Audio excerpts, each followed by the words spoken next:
안녕하세요. 한국체면치유연구소장 김영국입니다. 오늘은 당신이 기쁨조라는 10가지 신호에 대해서 알아보도록 하겠습니다. 영어로 people pleasure라고 해서 다른 사람들을 기쁘게 해주는 사람, 다른 사람들의 비위를 맞춰주는 사람, 착한 아이 컴플렉스라고도 이렇게 볼 수가 있습니다. 이 기쁨조라는 게 어떤 내용인지는 이해되시죠? 내 자신의 기쁨이나 행복은 별로 중요하지 않고 오로지 다른 사람한테 사랑받고 싶은 마음, 인정받고 싶은 마음, 존중받고 싶은 마음이 너무 많다 보니까 오로지 그 사람을 기쁘게 내 모든 에너지를 쏟아붓는다고 볼 수 있습니다. 그러다 보니까 내 자신은 점점 우울해지고 불행해지는데도 불구하고 여전히 다른 사람을 기쁘게 해주는, 그래서 한 개인에 있어서는 가장 최악의 유형이라고 볼 수가 있습니다. 사실은 제가 지난 30년 동안 이런 삶을 살았던 것 같아요. 다른 사람이 나를 미워하는 거, 다른 사람이 나를 사랑해주지 않는 거, 다른 사람이 나를 무시하는 것은 거의 죽음과도 같다. 그래서 어떻게 해서는 그 사람의 비율을 맞추고 계속 눈치를 봐야 되고 그 사람이 원하는 대로 다 평생 따라줘야 될 것 같은 그런 심리적인 압박, 두려움, 공포 속에 살았던 것 같습니다. 그래서 내가 조금이라도 실수하면 저 사람이 나를 떠나가 버리지 않을까, 나를 욕하지 않을까, 나를 위협하지 않을까, 그런 어떤 불안한 마음, 두려운 마음 속에 살다 보니까 결국은 대인공포증, 시선공포증, 사회공포증, 그런 어떤 강박증 등 여러 가지 심리적인 문제를 겪었던 것 같습니다. 여러분들도 어린 시절의 저처럼 이런 어떤 다른 사람들의 이 기쁨조의 어떤 역할이 되면서 살아오지 않으셨나요? 한번 우리가 기쁨조라는 10가지 신호가 무엇인지 하나씩 차근차근 알아보고 오늘부터는 그 기쁨조에서 탈출하는 그 시작점이 되었으면 좋겠습니다. 첫 번째는 다른 사람들의 어떤 그 말이나 의견에 무조건 동의하는 척을 한다. 실제로는 내 의견도 있잖아요. 그렇죠? 인간이라면 내 의견이 있고 내 생각이 있잖아요. 그럼에도 불구하고 다른 사람, 내가 노를 하면 저 사람이 상처받거나 나를 싫어할 수 있기 때문에 어떻게 해야 된다? 무조건 동의하는 척 한다. 물론 어떤 자리에서 내가 그 사람한테 당신은 틀렸어요 라고 말하면 안 되는 상황도 있잖아요. 그럴 때는 동의하는 척이라도 할 수 있고 나중에 와서 이건 이렇게 잘못됐습니다 라고 말할 수도 있는데 결국 자기 의견을 표현하는 게 아니라 어떤 상황, 어떤 순간에서도 그냥 다른 사람이 말하면 기계적으로 이렇게 동의하는 척을 해버린다는 거죠. 자기의 생각이나 의견이나 감정은 별로 중요하지 않고 저 사람을 기쁘게 해주는 거죠. 그냥 고개를 끄덕끄덕 해주니까 당신 말이 맞습니다. 당신이 최고입니다. 아, 당신이 나를 이렇게 지적하는 것은 맞습니다. 라고 끄덕끄덕 동의를 함으로써 내 의견은 묵살되면서 다른 사람이 기뻐지게 된다. 그게 어떤 기쁨조라고 볼 수가 있습니다. 즉, 자기의 생각이나 의견은 전혀 없고 다른 사람이 어떤 행동을 하든 어떤 말을 하든 예, 맞습니다. 라고 동의하지도 않으면서 실제 마음에서 싫으면서 마음에서는 부정하면서도 동의하는 척 한다라는 것입니다. 그리고 두 번째는 타인의 감정에 대한 어떤 이 과도한 책임을 갖는다.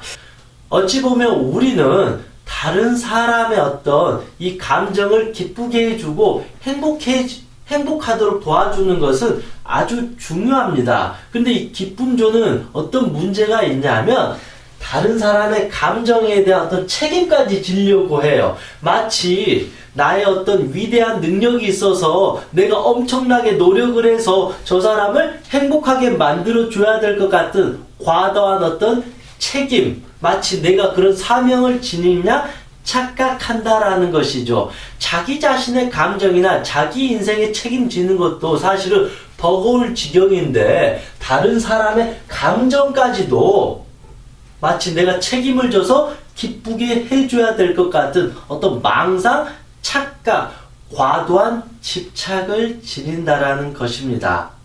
그러니까 결국은 내 자신을 갖다 버리면서 다른 사람의 어떤 감정을 보호해주기 위해서 지나치게 헌신하게 된다. 유일하게 이렇게 할 수 있는 사람은 누구일까요? 이 세상에서. 유일하게 이거를 해야 될 존재는, 할 수 있는 존재는 부모입니다. 특히 엄마죠. 무조건적으로 아이에 대한 어떤 감정이나 몸의 건강에 책임을 지는 부모, 엄마라고 볼 수가 있습니다. 근데 이 기쁨조는 이 모든 사람의 엄마가 되려고 하는 아주 위험한 착각을 한다라는 것입니다. 세 번째는 사과 로봇이다. 이 사람은 그냥 아주 사소한 일에도 제가 잘못했습니다. 제가 죄인입니다. 제가 죽을 죄를 졌습니다. 제가 사과드리겠습니다. 물론 인간관계에 있어서 자기가 명백하게 잘못한 것에 대해서는 깔끔하게 사과한다. 이거는 정말로 아름답고 멋있는 모습이라고 할 수가 있습니다. 그런데 누가 봐도 별일이 아니에요. 살다 보면 이 정도 실수 할 수 있어요. 이 정도 못 할 수 있어요. 그걸 가지고 시시때때로 오늘 또 사과하고 내일 또 사과하고 마치 내가 숨 쉬는 것도 죄인인 것처럼 하는 것은 결코 겸손한 것이 아니다. 죄의식을 느끼는 것이 아니다. 그냥 다른 사람한테 상처받기 싫어서 다른 사람이 나를 미워하는 것을 극도로 두려워하니까 내가 먼저 선수 쳐가지고 제가 잘못했습니다. 제발 용서해 주세요. 이런 느낌이라는 거죠. 사과가 아니에요. 사과는 사실은 당당하게 꼭 죄의식을 느끼는 게 아니라 내가 정말로 이게 잘못했습니다. 그래서 내가 이 잘못에 대한 책임을 지겠습니다. 벌을 받겠습니다. 그게 당당하고 건강한 사과인데 이 기쁨조는 그냥 사과 로봇을 해버린다라는 거죠. 그냥 오로지 그냥 아무 생각 없이 무작정 사과 먼저 하게 된다. 이 다른 사람이 나를 미워하는 거, 이 사람과의 갈등을 피하기 위해서 선수쳐서 제가 잘못했습니다. 제가 죄인입니다. 제가 죽을 죄를 졌습니다. 라고 자기 자신을 비참하게 만들어버리게 된다는 것입니다. 너무 슬프네요. 제가 사실 이거 많이 했습니다. 그냥 조금만 해도 제가 잘못했습니다. 계속 이렇게 했던 것 같습니다. 그러면 그래서 내 자신은 점점 초라해지는 거고 상대방은 내 사과를 받아들이는 게 아니라 오히려 나를 더 무시하게 될 것입니다. 얘는 뭐 작은 일에도 저렇게 사과를 하고 저러지? 아이고 자기 자신을 존중하지 않나 보다. 얘는 충분히 내가 대화할 수 있을 만한 어떤 심리 상태를 갖고 있지 않구나. 오히려 나를 더 약한 존재, 비참한 존재로 무시할지도 모릅니다. 네 번째, 타인의 비서 역할을 한다. 내 개인에 있어서도 하루, 1년, 평생의 스케줄이 있잖아요. 내가 원하는 거 있잖아요. 내가 먹고 싶은 거 있잖아요. 내가 가고 싶은 장소가 있잖아요. 내 개인의 오늘 하루 스케줄이 있는데 이 기쁨조는 자기의 스케줄은 별로 중요하지 않고 오로지 비서 역할을 한다. 비서는 어떤 사람이에요? 비서는 자기의 어떤 선호도가 전혀 없어요. 오로지 회장님과 사장님의 모든 생각과 의도와 의중에 100% 내가 맞춰주는 거예요. 그럴 경우에 그 사람은 훌륭한 비서가 되는 거죠. 이거는 직장이고 비즈니스라는 것입니다. 돈을 벌기 위해서 하는 어떤 비즈니스 일인데 이 기쁨조는 모든 사람의 비서 노릇을 하게 된다. 다른 사람은 야 이거 먹으러 가자 그러면 응 이거 먹으러 갈게. 야 이거 여기 놀러 가자. 그럼 나 여기 놀러 가고. 그런 식으로 자기의 스케줄은 전혀 고려하지 않는다. 오로지 다른 사람의 스케줄에 계속 자기가 맞추면서 살아가게 된다. 그러면 내 기분이 좋을까요? 나쁠까요? 항상 나는 우울하고 답답하고 짜증이 날 수밖에 없다. 그럼에도 불구하고 여전히 다른 사람이 원하는 대로 맞춰가고 따라가고 그 사람의 스케줄 속에 항상 내가 들어가 있습니다. 그러면 내 인생은 전혀 없다. 다른 사람의 인생 속에 들어가 있다라는 것입니다. 그것이 바로 기쁨조라는 한 가지 신호일지도 모릅니다. 다섯 번째, 싫어라고 말을 못한다. 이건 뭐 여러분들도 아시겠죠? 오로지 그냥 예스맨이죠. 그냥 살다 보면 내가 싫을 때는 나 싫어, 나 가기 싫어, 먹기 싫어, 나 하기 싫어, 나 그냥 관두겠습니다. 저는 그걸 할 능력이 없습니다. 제가 그것을 왜 해야 됩니까? 저 목에 칼이 들어와도 안 할 것입니다. 저 지금 화나요, 우울해요, 슬퍼요, 저 지금 바빠요 라고 내 의견을, 내 감정을 정확하게 싫어라고 말할 수 있는 것도 나를 지키기 위한 대단한 용기이고 자기 사랑입니다. 즉 나를 보호하는 겁니다. 그렇다고 해서 뭐 매사를 다 싫다, 귀찮다, 짜증난다 이렇게 말하는 것은 아주 잘못된 것인데 이 기쁨조는 아예 싫어라는 이 단어가 사라져 버렸어요. 이 단어를 어느 누구에도 쉽게 말을 못한다라는 것입니다. 내가 어떤 필요할 때는 싫어라고 단호하게 말할 줄 알아야 됩니다. 아니면 누군가한테 싫어라고 말을 하면 저 사람이 좀 화를 내거나 속상해할 수 있잖아요. 그러면 최소한 그게 아니라면 병든 척이라도 해가지고 야 친구야 나 지금 감기 걸려서 못 나가 라고 말하든지 아니면 내 사촌의 어떤 할머니가 뭐 돌아가셨어 라고 물론 선의의 거짓말처럼 그렇게 해서 핑계라도 대서라도 가기 싫은 자리를 가지 않을 수 있는 거는 필요한데 그 정도의 융통성은 필요한데 이 기쁨조는 그냥 아예 저 사람의 의견을 거부하는 것조차를 할 줄 모르니까 아니 해서 안 되니까 싫어도 그냥 좋은 척 하면서 끝까지 따라가고 맞춰주게 된다라는 것입니다. 너무 슬프죠. 이 사람의 어떤 생각이나 감정은 처절하게 짓밟히고 또 짓밟히게 된다라는 것입니다. 내가 그렇게까지 헌신을 해서 다른 사람의 비율을 맞춰주고 기쁨조가 되었어요. 그러면 그 상대방은 나를 존중해주고 고마워해야 되고 감사해줘야 되는데 오히려 그런 나를 더 무시하고 더 자기 마음대로 하고 더 나를 휘두르려고 하는 경우가 많습니다. 자칫하면 나는 다른 사람의 기쁨조가 되어주면서 호구가 되어버린다. 결국은 다른 사람을 기쁘게 해주려다가 호구가 되어버리고 내 삶은 우울하고 불행해지면서 자기 파괴, 자기 학대가 시작됩니다. 그렇게 어떤 상처를 받게 되면 뭐 음주든 폭식증이든 자해든 심각한 정신분열 상태로 갈 수도 있다라는 것입니다. 그래서 정말로 내가 싫은 거에 대해서는 욕먹더라도 저 사람이 나한테 욕을 하더라도 너 그거밖에 안 됐어라고 할지언정 싫은 거에 대해서는 정확하게 싫어 라고 말할 줄도 알아야 됩니다. 그래야만이 나중에 나 이거 좋아 나 이거 하고 싶어 라고도 말할 수 있다라는 것입니다. 내 인생을 다른 사람에게 저당 잡혀서 마치 이자 갚듯이 그렇게 평생 끌려다닐 필요는 없다고 생각합니다. 모든 사람들에게 기쁨조가 될 수가 없습니다. 모든 사람을 기쁘게 해줄 수도 없습니다. 많은 사람들을 기쁘게 할 이유도 없습니다. 기본적으로 내 자신을 먼저 기쁘게 해줘야 됩니다. 다음 6번째, 화내면 내가 불편해져 버린다. 이건 어떤 말이냐면 다른 사람이 뭔가를 언성을 높이거나 화를 내면서 짜증을 내버리면 내 마음이 급격히 불편해져 버려요. 그러면 어떻게 될까요? 내가 잘못했어. 이거를 못 견딘다는 거죠. 다른 사람이 화를 내버리면 내가 불편해지면서 마치 내가 큰 잘못을 저지른 것처럼 내가 나쁜 놈인 것처럼 내가 쓰레기가 돼버린 것처럼 내가 버려진 것처럼 불편해지고 약해지면서 불안해진다. 그래서 즉 이 말은 다른 사람이 화내는 것을 절대 견딜 수가 없다. 그래서 어떻게 해야 되냐? 저 사람이 화를 내지 않도록 저 사람의 비위를 계속 맞춰줘야 돼요. 비서처럼.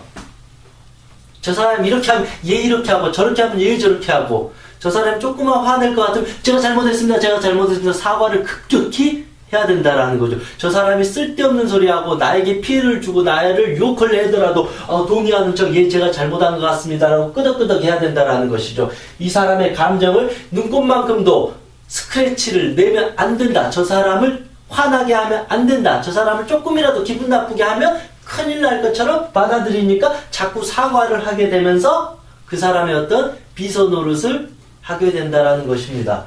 이해되시나요?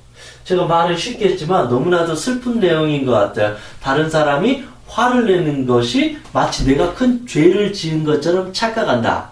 그건 아니라는 것이죠. 물론 다른 사람이 화내는 게 내가 잘못하고 실수해서 그럴 수도 있는데 이 기쁨조는 화만 내면 마치 내가 모든 것을 잘못한 것처럼 착각을 해버리게 된다라는 것이죠. 이 사람이 화를 내면 그 무엇 때문에 화를 내는 서로 이야기도 하고 때로는 다툼도 할 줄 알아야 된다. 근데 이걸 못하니까 다른 사람이 화내면 마치 내가 다 죄인이 돼가지고 제가 잘못했습니다. 제가 잘하겠습니다. 이런 식으로 자꾸 이 어떤 상대방의 이 관계 속에서 비서 아니 노예의 역할을 할 수밖에 없다라는 것입니다.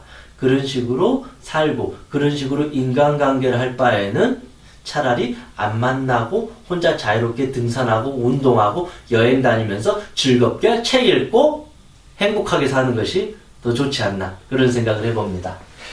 7번째, 타인이 원하는 모습을 되도록 맞춰준다. 이제 대충 어떤 의미인지 이제 아시겠죠?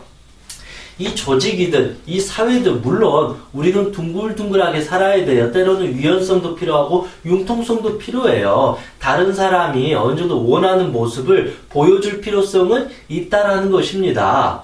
그런데 이 기쁨조는 타인이 원하는 모습에 그대로 그냥 들어가 버린다는 거죠. 예를 들면 내가 밥을 먹는데 사실 배가 불러요. 먹기 싫어요. 그러면 음식을 남길 수가 있는데 이 사람들의 어떤 분위기, 이 사람들이 원하는 음식을 다 먹어야 될 것 같은 그런 느낌이 있어요. 그러면 막 배가 아프면서도 억지로 꾸역꾸역 먹는다라는 것이죠.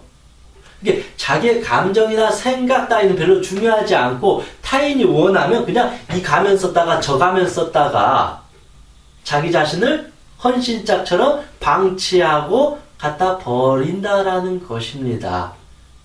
내 자신을 지키고 내 자신을 드러내는 것이 결국은 자아 성찰입니다. 나를 아는 거, 나를 인지하는 거, 나를 안다라는 이 지상 최고의 어떤 목적을 향해서 우리는 인생을 살아가게 되는데 이 기쁨조는 나를 알아가는 게 아니라 오히려 나를 저 지옥 속으로 박아두면서 다른 사람들이 원하는 모습만 자꾸 보여주는 그 껍질, 그 가면 속에 익숙해지니까 내가 살아갈 이유는 없어진다. 그러니까 급격히 우울해지면서 이 사람들이 자칫하면 자살 충동이 느껴질지도 모른다라는 것입니다.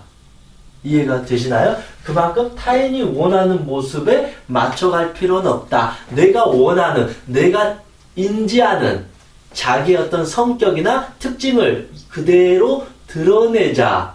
그런 상태에서 다른 사람과 대화도 하고 때로는 갈등도 하고 배우면서 아 이런 부분 내가 잘못했구나, 내가 실수했구나 그렇게 반성하고 성찰하면서 내 자신이 원하는 모습도 지키면서 다른 사람이 원하는 모습도 배우면 이게 가장 아름답고 완벽한 모습인데 기쁨조는 자기 자신을 아예 내버려두고 다른 사람이 원하는 모습대로만 살아가게 된다. 그래서 자아를 상실하게 된다. 결국은 자아 분열이 일어나게 될 수 있습니다. 그래서 결국 끝은 자기 파괴, 자해 행위로 귀결될 수밖에 없고 또 하나는 모든 인간은 나쁜 인간이야. 내가 이렇게 내 모든 걸 갖다 바쳐서 헌신을 했는데 너희들은 날 무시해? 나는 이제 인간이라는 존재는 만나지 않을 거야. 난 인간 자체가 싫어. 모든 인간은 쓰레기야. 다른 사람은 다 배려가 없어. 내가 이렇게 배려를 했는데도 그 배려를 몰라주는 너희들은 인간 같지 않은 인간이야 라면서 모든 세상과의 사람과의 마음의 문을 다 닫아버리고 은둔형 외톨이가 되어버릴지도 모릅니다. 8번째, 칭찬 구걸꾼이다. 결국은 이 칭찬, 인정, 사랑. 저는 요즘에 제 강의 중에 제가 구걸꾼이라는 소리를 잘 하잖아요. 표현을 잘 하는데 이 구걸꾼이라는 것은 말 그대로 길거리에 있는 거지가 사람들한테 구걸하는 거거든요. 얼마나 초라하지 않나요? 내 자신을 그런 사람으로 만들 필요는 없습니다. 이 칭찬 구걸꾼은 어떤 거냐면 다른 사람이 칭찬해주면 내가 기뻐져요. 이 기쁨조는 다른 사람이 너 잘한다 그래 너 이거 잘했다 그러면 이 사람의 어떤 그를 칭찬 샤워라고 해요. 칭찬 샤워.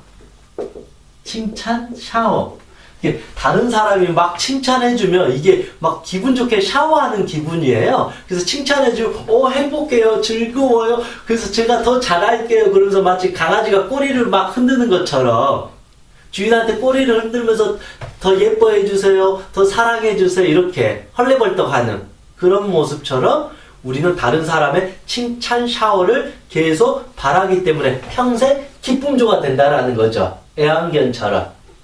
그러면 결국은 그 애완견처럼 하는 거기 때문에 우리는 인간관계에서 결국 뭐예요? 애완견이다. 슬프지만.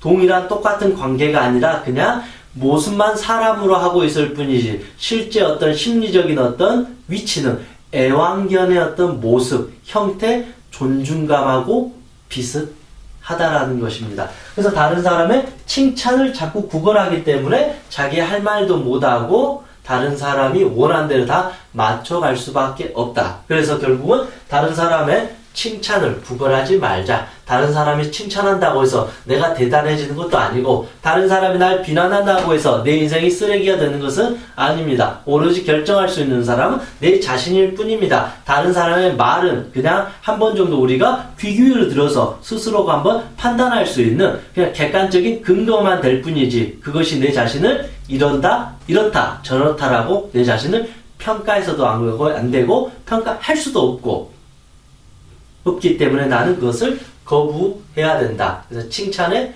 목말라 하지 마십시오. 그 칭찬 내가 스스로 해주게 되면 가장 안전하고 가장 완벽하고 가장 행복해질 것입니다. 9번째, 갈등을 피하려고 한다. 그래서 이 기쁨조의 전형적인 특징 중 하나는 결국은 사람과의 어떤 갈등을 두려워해요. 이 사람과의 어떤 문제를 두려워하기 때문에 그냥 마치 일을 잘하는 것처럼 그냥 다른 것에 집중해버리고 모른 척을 해버려요. 갈등이라는 것은 결국은 이 문제잖아요. 문제. 나도 문제가 있고 저 사람도 문제가 있잖아요. 그래서 갈등이 생긴 거잖아요. 그러면 계속 대화를 하고 이야기를 하고 때로는 싸우기도 하면서 이걸 풀어야지 이 사람도 살고 나도 사는 거잖아요. 근데 기쁨조는 갈등을 피하려고 해요. 갈등을 두려워해요. 왜냐면 그 사람이 조금만 화내고 나를 싫어하면 나는 죽는 거니까 주인이 애완견을 버리는 것이니까 애완견처럼 이렇게 버리는 거니까 얼마나 두려워요. 그러니까 갈등 자체를 맞이할 수 없어요. 그래서 갈등을 어떻게 해서라도 피해버리면서 내가 더 잘할게. 네가 원하는 대로 해줄게. 네가 하라는 대로 내가 할게. 내가 무릎 꿇고 빌게. 이런 식으로 갈등을 피하기 위해서 그냥 마치 자기가 더 잘하면, 더 애를 쓰면 마치 이 관계가 회복될 거라고 생각하는데 사실은 그때부터 지옥의 인간관계는 시작될지도 모릅니다. 나만 잘한다고 해서 다 되는 것이 아니라 나도 당연히 잘해야 되겠지만 저 사람도 잘해야 됩니다. 그렇지 않으면 나는 평생 희생하면서 살아야 됩니다. 물론 내가 그만큼 희생을 해도 마땅하고 즐겁고 내가 원한다라면 상관은 없습니다. 그래서 그런 희생은 오로지 부모만이 한다라는 것이죠. 그런데 내가 그 희생을 하면서 괴롭고 죽고 싶고 슬프고 우울하면 그것은 희생이 아니라 그냥 자기 학대, 자기 파괴일 뿐입니다. 이제 마지막으로 이 기쁨조는 마음의 상처를 받았을 때 그 심리적인 상처, 그 힘든 감정을 인정하려고 하지 않는다. 그것을 아주 두려워한다라는 것이죠. 심리적인 어떤 회피를 한다라는 것이죠. 자기 감정을 존중하지 않는다. 자기 감정을 인정하지 않는다. 자기 감정을 존중하고 인정한 사람은 나 이거 좋아요. 나 이거 싫어요. 내가 왜 이거 이렇게 해야 돼요? 내가 이 정도 맞춰줬으면 됐지. 그 이상은 저 힘들어요. 야, 왜 내가 나만 너의 의견을 맞춰줘야 되냐? 너도 한 번 정도 내가 원하는 대로 해주면 되지 않을까? 그런 식으로 건강한 대화, 소통, 커뮤니케이션을 해야 되는데 이 기쁨조는 자기가 막 우울하다, 슬프다 이 감정을 인정을 하지 않는 거죠. 왜 그냥 그 감정을 인정하고 받아들이면 내가 이거 왜 해야 돼? 저 이제 그렇게 기쁨조 노릇 하기 싫어요. 당신한테 칭찬 그런 거 필요 없어요. 나도 이제 내 마음대로 살 거예요. 자유롭게 살 거예요. 나도 충분히 행복할 권리가 있어요.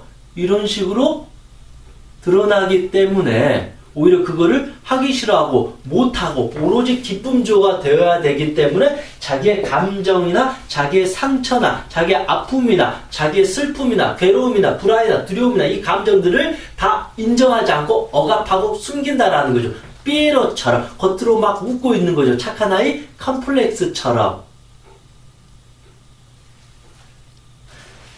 그렇기 때문에 결국은 자기의 모든 것을 서서히 억압하면서 버리게 된다라는 것이죠. 다음에 10가지를 한번 이렇게 쭉 하나씩 알아봤습니다. 좀 어떠나요? 사실은 처음엔 저도 가벼운 마음으로 시작했는데 이 10가지를 하나하나 설명을 하다 보니까 그냥 마음이 너무 아프네요. 사실은 한때 저의 모습이었기도 했기 때문에 더 이게 공감도 되고, 만약에 여전히 이렇게 살아가고 있는 여러분들을 제가 생각했을 때 얼마나 그 사람들의 심리는 괴롭고 슬프고 고통스럽고, 이 지옥의 터널의 끝은 어디일까라고 항상 막막하지 않을까, 그런 생각을 해봅니다. 이런 어떤 이 기쁨조라는 이런 사람들이 사실은 나쁜 사람이 아니고 마음이 여리고 착하고 또 순수하고, 어린 시절 부모나 주변으로부터 사랑을 많이 받지 못했기 때문에 그 사랑이 너무 고프고 너무 배고프고 너무 이렇게 간절하기 때문에 이 기쁨조라는 어떤 이 심리적인 어떤 자리를 선택할 수밖에 없었다. 저는 이거를 누구보다도 공감하고 이해합니다. 그럼에도 불구하고 이제는 이런 행위를 하지 않아야 됩니다. 그러면 그럴수록 당신은 더욱더 비참해집니다. 그러면 그럴수록 당신은 더욱더 무시당하게 될 것입니다. 그러면 그럴수록 당신 자신은 살아갈 이유를 점점 잃어버리게 될 것입니다. 그러면 그럴수록 당신의 꿈은 사라지게 될 것입니다. 그러면 그럴수록 당신의 몸과 마음은 병들게 될 것이고, 결국은 당신은 이 세상 사람들과 인연을 끊어버리려고 할 것이고, 이 세상과 인연을 끊어버리려고 할 것이고, 결국은 내 자신과의 인연까지도 끊어버리려고 할지도 모릅니다. 이제는 이 10가지 신호를 이제 다 멈추고, 때로는 욕먹더라도 설령 외로워지더라도 내 자신을 먼저 기쁘게 해주는 진정한 기쁨조가 되자. 내가 내 자신의 비서 노릇을 하고 내 자신을 아껴주고 사랑해주고 내 자신이 원하는 대로 한번 들어주는 그런 어떤 존중감이 있는 자기 사랑을 실천하는 시간이 되었으면 좋겠습니다. 그것을 충분히 하고 나서 다른 사람을 기쁘게 해줘도 늦지 않는다. 그리고 굳이 다른 사람을 기쁘게 해줄 필요는 전혀 없다. 그냥 타인과 그냥 대화하고 의견을 주고받는 거죠. 그 과정 속에서 좋을 수도 있고 나쁠 수도 있고 싸울 수도 있고 내가 양보할 수도 있고 희생할 수도 있다. 그때 우리는 그런 선택을 할 뿐이지, 처음부터 기쁨조가 되어서 다른 사람의 어떤 마음속으로 들어가는 그런 어떤 슬픈 어떤 행위를 하지 않았으면 좋겠다. 그런 생각을 해봅니다. 여러분의 삶에서 내 자신이 나를 기쁘게 해주는 진짜 기쁨조가 되었으면 하는 그런 생각을 합니다.